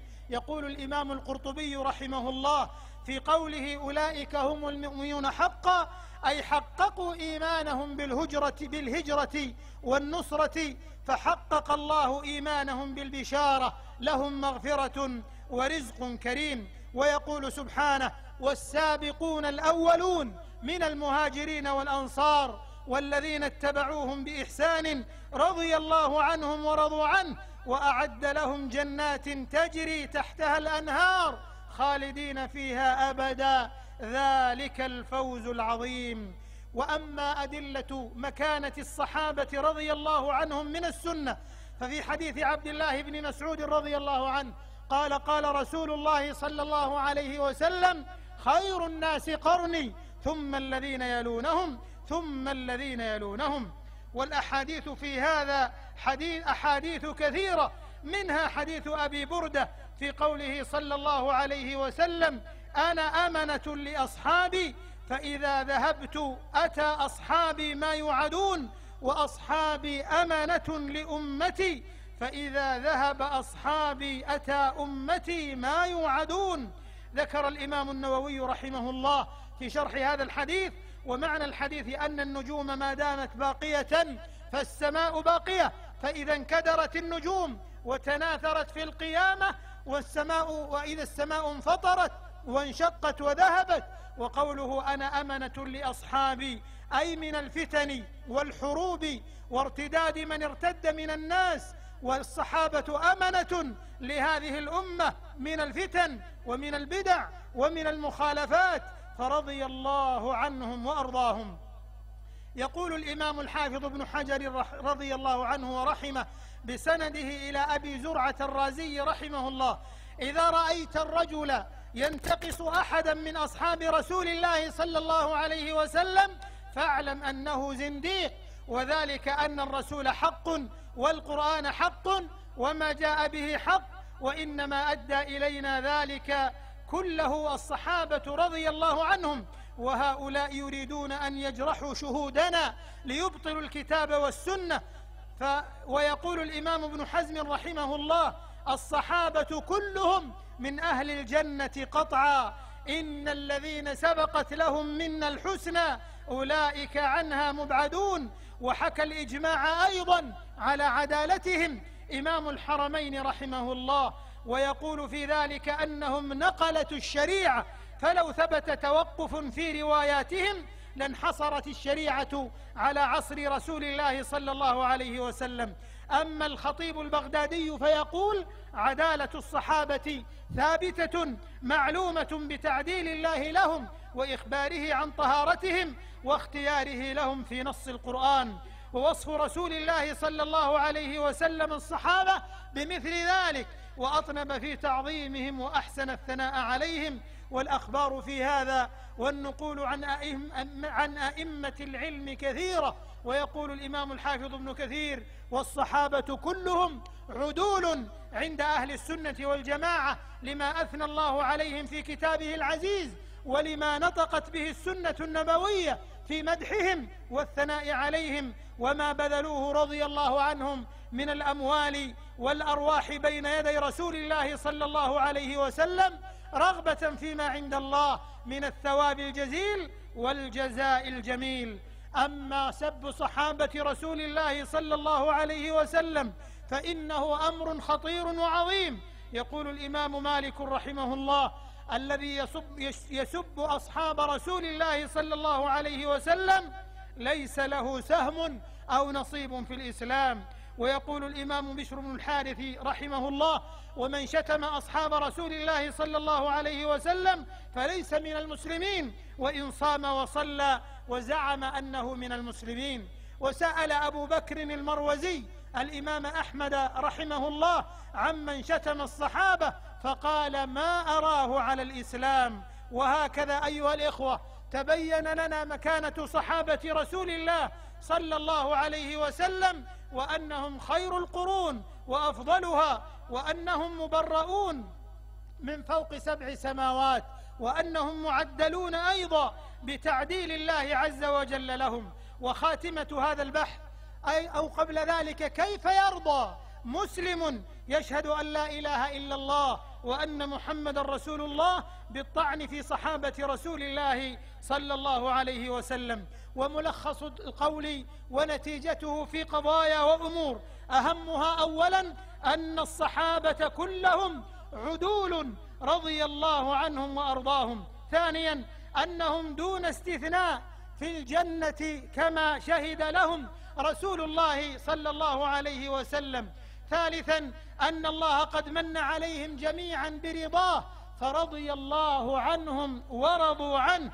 رابعا أنهم كلهم تربطهم بصحابة رسول الله صلى الله عليه وسلم وبرسوله صلى الله عليه وسلم علاقة المحبة الإيمانية في الله عز وجل والأخوة الإسلامية. خامسا أن الله قد حبب إليهم الإيمان والإخلاص والوفاء والصدق وزينه في قلوبهم وكره إليهم الكفر والفسوق والعصيان.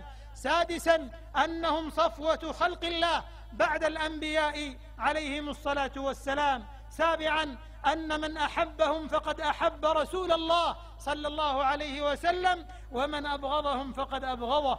سابعا أنه يحرم التعرض لصحابة رسول الله صلى الله عليه وسلم بالانتقاص والطعن، فإن ذلك طعن في رسول الله صلى الله عليه وسلم، بل طعن في الله عز وجل الذي رضي عنهم ورضوا عنه. ثامنا أنه يجب الكف عما شجر بين صحابة رسول الله صلى الله عليه وسلم. ثامنا وأخيرا أن كل ما في الأمة الإسلامية من خير فإن ذلك يرجع فضله ومكانته إلى حب أصحاب رسول الله صلى الله عليه وسلم الذين نقلوا لنا السنة ونقلوا لنا الكتاب العزيز بنقلهم عن رسول الله صلى الله عليه وسلم. ومنهج المسلم الحق والذين جاءوا من بعدهم يقولون ربنا اغفر لنا ولإخواننا الذين سبقونا بالإيمان ولا تجعل في قلوبنا غلا للذين آمنوا ربنا إنك رؤوف رحيم. أما التوصيات في ختام هذه المحاضرة فإني أهدي المسلمين بعض التوصيات التي أرى أنها مهمة. أولها ضرورة تفعيل حب أصحاب رسول الله صلى الله عليه وسلم وتفعيل الأحكام الشرعية التي تتناول التعدي عليهم. ثانيا أنه ينبغي المبادرة بعد الطعون بالصحابة في هذا العصر وعبر التاريخ أن ينشأ مركز إسلامي عالمي لنصرة ومكانة ومحبة أصحاب رسول الله صلى الله عليه وسلم. ثالثا استنهاض همم الدعاة والعلماء للقيام بدورهم في تحصيل الأمة بالعلم والمعرفة والتصدي لمحاولات النيل من الصحابة رضي الله عنهم أو التقليل من شأنهم. رابعا إقامة الندوات والمؤتمرات وتتابع الأعمال العلمية والمحاضرات والندوات الدولية لبيان فضائل الصحابة ودورهم رضي الله عنهم في نشر الدين الإسلامي في مختلف البلدان والأمصار. خامسا العمل على إنشاء قناة فضائية متخصصة بمكانة الصحابة رضي الله عنهم وسيرهم والرد على الشبهات المثارة ضدهم رضي الله عنهم وأرضاهم. سادسا إنشاء هيئة علمية عليا متخصصة تعنى بترجمة حياة الصحابة وأقوالهم إلى لغات مختلفة وتترجم باللغات الحية. سابعا العمل على طباعة ونشر الكتب المختصة في هذا الموضوع المهم إسهاما في بث الوعي لدى فئام الأمة المختلفة.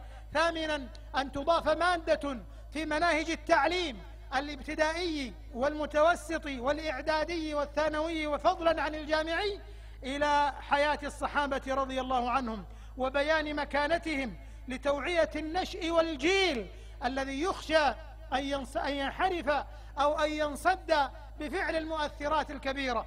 ثامنا العمل على تجفيف منابع الأفكار الضالة التي تنتقص من صحابة رسول الله صلى الله عليه وسلم وتنال منهم. تاسعا استثمار وسائل التقانة الحديثة الإنترنت والفضائيات وشبكات المعلومات بنصرة أصحاب رسول الله صلى الله عليه وسلم. عاشرا وأخيرا التركيز على ربط الأجيال الناشئة بمبادئهم الإسلامية الصحيحة وحياة سلفهم الصالح وتخصيص بعض الصفحات في الصحف والدوريات وإخراج وبيان أثر وسائل الإعلام في ذلك لبيان فضائل الصحابة وبيان جهدهم وتضحياتهم في سبيل نشر هذا الدين القويم فرضي الله عنهم وأرضاهم. اللهم إنا نشهدك ونشهد ملائكتك وحملة عرشك أننا نحبك ونحب نبيك صلى الله عليه وسلم، ونحب صحابة رسولك صلى الله عليه وسلم. اللهم فكما وفقتنا لإقامة هذه الأعمال العظيمة في نصرتهم وحبهم ومكانتهم، فاجمعنا بهم في دار كرامتك مع النبيين والصديقين والشهداء والصالحين، وحسن أولئك رفيقا. اللهم رد المسلمين إلى دينهم ردا جميلا. اللهم ارزقهم الاعتصام بالكتاب والسنة. اللهم ارزقهم الاعتصام بالكتاب والسنة. اللهم ارزقهم الاعتصام بالكتاب والسنة. اللهم وحد صفوفهم. اللهم وحد صفوفهم واجمع قلوبهم. اللهم إنا نسألك أن تبارك في هذه الجموع المباركة، وأن توفقها لكل خير، وأن تحفظ لها دينها وأمنها واستقرارها، وأن تجزي إخواننا في الهند خير الجزاء على قيامهم بمثل هذه المؤتمرات النافعة، وعلى حضور هذه المجالس العلمية النافعة. اللهم اجعل ذلك في موازين أعمالهم وفي صحائف حسناتهم. اللهم اجز بالخير والتوفيق خادم الحرمين الشريفين ولي عهده ونائبه الثاني والحكومة السعودية الرشيدة والعلماء والأئمة على حرصهم وتوجيههم بمثل هذه اللقاءات المباركة وحضور هذه المناسبات الموفقة. اللهم اجعل ذلك في موازين الأعمال وفي صحائف الحسنات. اللهم اجعل اجتماعنا هذا اجتماعا مرحوما، واجعل تفرقنا بعده تفرقا معصوما، ولا تجعل فينا ولا معنا شقيا ولا محروما برحمتك يا أرحم الراحمين. اللهم احفظنا والمسلمين من مضلات الفتن ما ظهر منها وما بطن. شكرا لكم أيها الإخوة على هذا الحضور، وآسف جدا على الإثقال والإطالة، وأتوج شكري مضمخا بالدعاء العبق ومعطرا بنسائم الحرمين الشريفين لجمعية علماء الهند، وفي مقدمتهم سماحة الشيخ محمد أرشد مدني والعلماء الذين يعملون معه والقائمين على أمثال هذه المؤتمرات النافعة، فلا حرمهم الله الأجر والمثوبة، وجزاكم الله خيرا. وآخر دعوانا أن الحمد لله رب العالمين، وصلى الله وسلم على نبينا محمد وعلى آله وصحبه أجمعين، وسلام الله عليكم ورحمته وبركاته. وشكريا إخواننا في الهند، شكريا إخواننا في الهند، زندباد زندباد زندباد. نعرہ تکبیر، امام کعبہ، امام کعبہ، امام حرم، امام حرم، نعرہ تکبیر. بسم الله الرحمن الرحيم، والصلاة والسلام على سيدنا محمد وعلى آله وأصحابه أجمعين. शेख ने सऊदी अरब हरमैन मुहतरमैन और काबे मुशर्रफा से आपकी मोहब्बत पर आपको मुबारकबादी पेश की है। इस इज्तिमा में इतनी बड़ी मिकदार में आप हजरात की तशरीफ आवरी, इसका मतलब है कि आप सऊदी अरब और काबतुल्लाह और वहाँ के इमाम से मोहब्बत रखते हैं। जमीयत उलमाए हिंद का शुक्रिया अदा किया है कि उसने इतने बड़े इज्तिमा का एहतमाम किया, और फरमाते हैं कि हम शुक्रिया भी अदा करते हैं और काबे में बैठकर हम आपके लिए दुआ भी करते हैं कि अल्लाह ताला इस मुल्क के सब बसने वालों के दिलों में मोहब्बत को पैदा फरमाए, और जिस तरह हमेशा से प्यार और मोहब्बत के साथ हर जगह रहते थे, इसी तरह हमेशा इंसानियत के रिश्ते को मजबूत और प्यार और मोहब्बत से जोड़ने वाले रहें। इस कॉन्फ्रेंस का मौजू बहुत अहम है।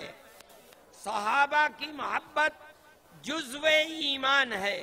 अगर सहाबा न होते तो ये दीन सिर्फ नबी तक महदूद रहता, क़यामत तक इसकी जिंदगी की सूरत न निकलती।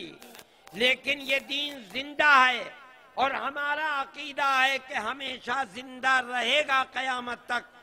یہ در حقیقت صحابہ کی محنتوں کا نتیجہ ہے۔ آخر میں انہوں نے اس سلسلے کے اندر کچھ نصیحتیں کی ہیں۔ فرماتے ہیں کہ ماں باپ کو، اساتذہ کو یہ چاہیے کہ وہ اپنے بچوں کو صحابہ کی تعلیم، صحابہ کی محبت کی تعلیم دیں اور صحابہ پر طعن و تشنیع سے بچانے کے لیے مراکز کو قائم کریں، مبلغین کو رکھیں، مجلسیں قائم کریں اور اس کے اندر فضائل صحابہ کو ذکر کیا کریں، اور اگر ممکن ہو تو ایسے خاص چینل الیکٹرانک میڈیا کے بنائے جائیں جن کے اندر صحابہ کی زندگی کو پیش کیا جائے، صحابہ کے زندگی کے تراجم کو، ان کی زندگی کیسی تھی، ان کی تعلیمات کیسی تھیں، ان کو پیش کیا جائے۔ مدارس اپنے نصاب تعلیم کے اندر ایک نصاب کا حصہ صحابہ کے سلسلے میں ذکر کو بھی پیش کریں۔ یہ خلاصہ تھا۔ میں اخیر کے اندر آپ سب حضرات کا شکریہ ادا کرتا ہوں۔ اس سلسلے کے اندر ایک اعلامیہ بھی ہمارا تھا، لیکن ہماری بدقسمتی کہیے کہ سارے راستے مسدود ہیں۔ وہ لایا جا رہا تھا لیکن یہاں تک پہنچنے کی کوئی صورت نہ ہو سکی۔ ہم وہ اعلانیہ آپ تک انشاءاللہ اخبارات کے ذریعے سے پہنچائیں گے۔ وہ جلسے کے اس وقت تک باوجود انتہائی کوشش کے نہیں ہو سکا، ہم نے اس کے عربی کو ان حضرات کے سامنے پیش کیا ہے۔ وَإِنِّي فِي نِهَايَةِ هَذَا الْمُؤْتَمَرِ بِأَعْمَاقِ قُلُوبِنَا بِأَعْمَاقِ قُلُوبِ أَعْضَاءِ الْجَمْعِيَّةِ وبأعماق قلوب المسلمين في الهند، بل وأنا أقول بأعماق قلوب جميع أهل الهند قطع النظر عن ديانتهم وعن مذاهبهم.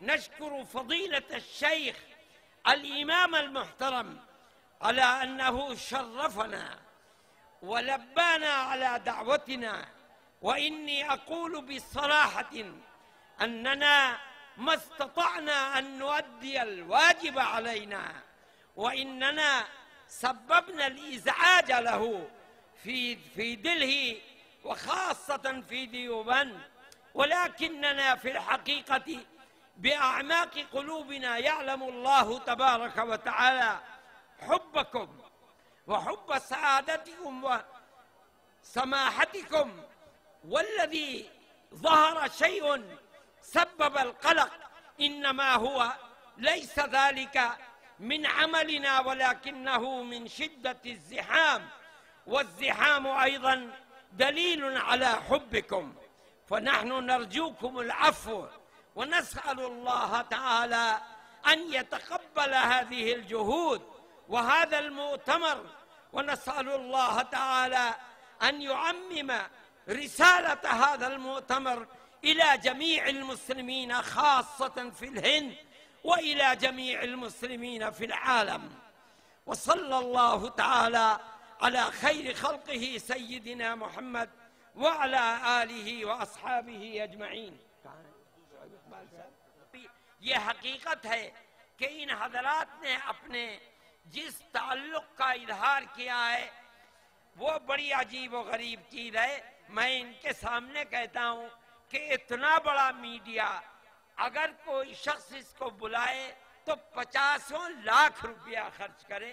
میں اگر قسم کھا کر کہوں کہ جمعیت نے 1 پیسہ بھی خرچ، یہ صرف ان حضرات کی محبت اور حسن عقیدت ہے تو میں حانس نہیں ہوں گا۔ یہ ان حضرات ہی کی محبت ہے، اور انہوں نے اس پیغام کو ساری دنیا تک پہنچانے میں جو کردار ادا کیا ہے، حقیقت یہ ہے کہ میں اپنے دل کی گہرائیوں سے مبارکبادی دیتا ہوں۔ میرے پاس وہ الفاظ نہیں ہیں جن سے میں ان کا شکریہ ادا کروں۔ شعیب اقبال صاحب کہاں ہیں؟ شعیب اقبال صاحب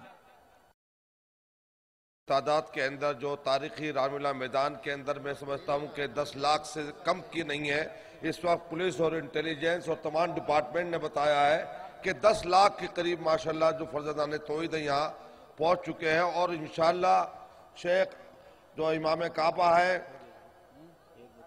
जनाब अल-सुदैस साहब, उनकी क़यादत के अंदर मगरिब की जो है नमाज अदा की और अब इंशाअल्लाह ताला हम लोग इशा की नमाज अदा करने जा रहे हैं। साथियों, जैसा कि हमारे मौलाना अशरफ साहब ने फरमाया, अशरफ मदनी साहब ने फरमाया कि जो लोग कसर का है वो लोग अपने जो है जो बाहर से सफर में आए वो 2 रकात पढ़ेंगे और बाकी लोग अपने 4। तो इस मौके पर मैं एक बार फिर अपनी जानिब से आप तमाम हज़रात का, दिल्ली पुलिस का, हमारे MCD और जितने भी डिपार्टमेंट है सबका बहुत बहुत शुक्रिया अदा करता हूँ। खुदा हाफिज़, अस्सलाम वालेकुम। नमाज होगी पहले अजान और अजान के बाद मुत्तसिलन 1-2 मिनट के बाद 2 मिनट के बाद नमाज होगी। इसमें अल्लाहु अकबर, अल्लाहु अकबर। अशहदु अन ला इलाहा इल्लल्लाह,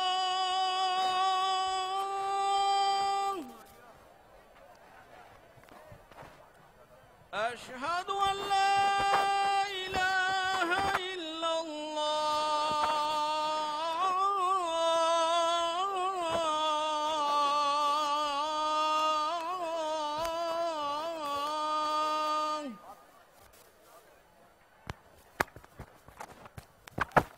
अशहदु अन्न मुहम्मदर रसूलुल्लाह,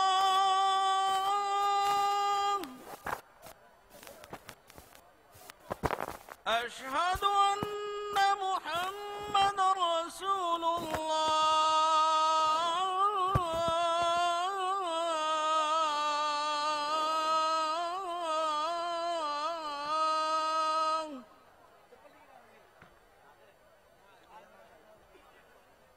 हय्य अला الصلاة,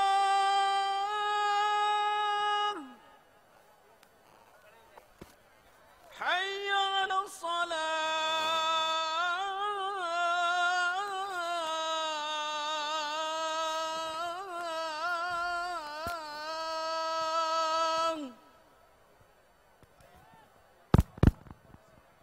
हय्य अला الفلاح,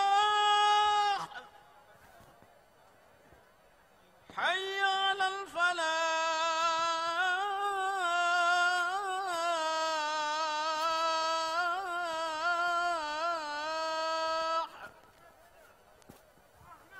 الله أكبر، الله أكبر، لا إله إلا الله.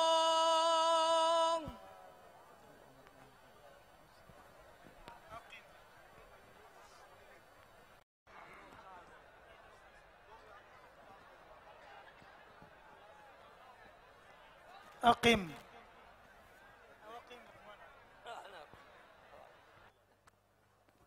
الله أكبر، الله أكبر، الله أكبر، الله أكبر. أشهد أن لا إله إلا الله، أشهد أن لا إله إلا الله، أشهد أن محمدا رسول الله، أشهد أن محمدا رسول الله. حي على الصلاة، حي على الصلاة، حي على الفلاح، حي على الفلاح. قد قامت الصلاة، قد قامت الصلاة. الله أكبر، الله أكبر، لا إله إلا الله. استووا، اعتدلوا، سووا صفوفكم ولا تختلفوا. الله أكبر. الحمد لله رب العالمين، الرحمن الرحيم، مالك يوم الدين إياك نعبد وإياك نستعين اهدنا الصراط المستقيم صراط الذين أنعمت عليهم غير المغضوب عليهم ولا الضالين آمين. لقد صدق الله رسوله الرؤيا بالحق لتدخلن المسجد الحرام إن شاء الله آمنين محلقين رؤوسكم ومقصرين لا تخافون فعلم ما لم تعلموا فجعل من دون ذلك فتحا قريبا هو الذي أرسل رسوله بالهدى ودين الحق ليظهره على الدين كله وكفى بالله شهيدا. الله أكبر.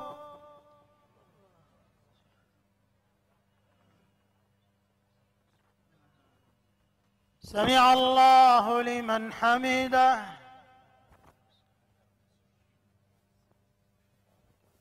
الله أكبر.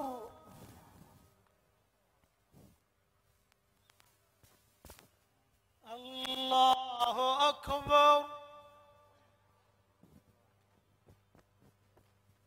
الله أكبر.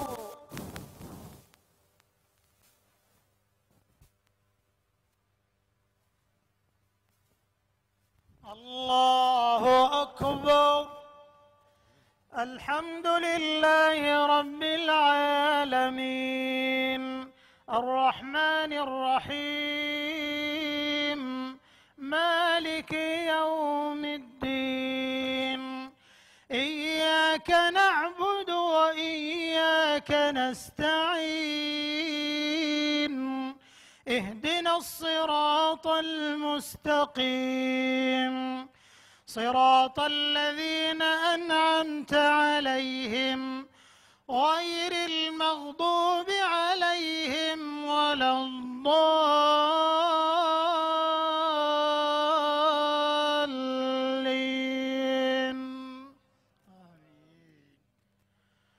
محمد رسول الله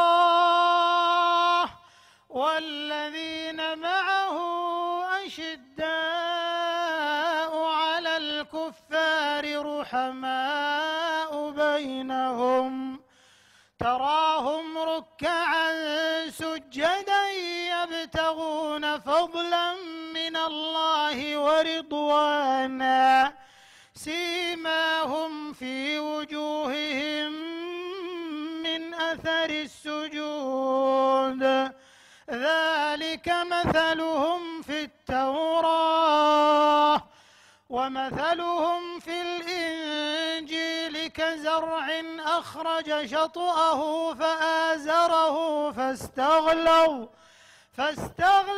فاستوى على سوقه يعجب الزراع ليغيظ بهم الكفار. وعد الله الذين آمنوا وعملوا الصالحات منهم مغفرة وأجرا عظيما. الله أكبر.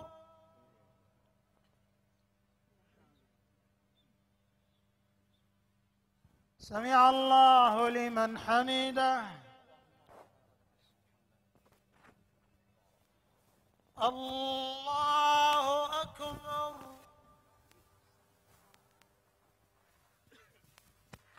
الله أكبر.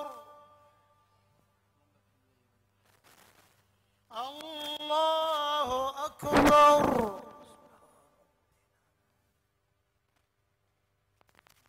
الله أكبر.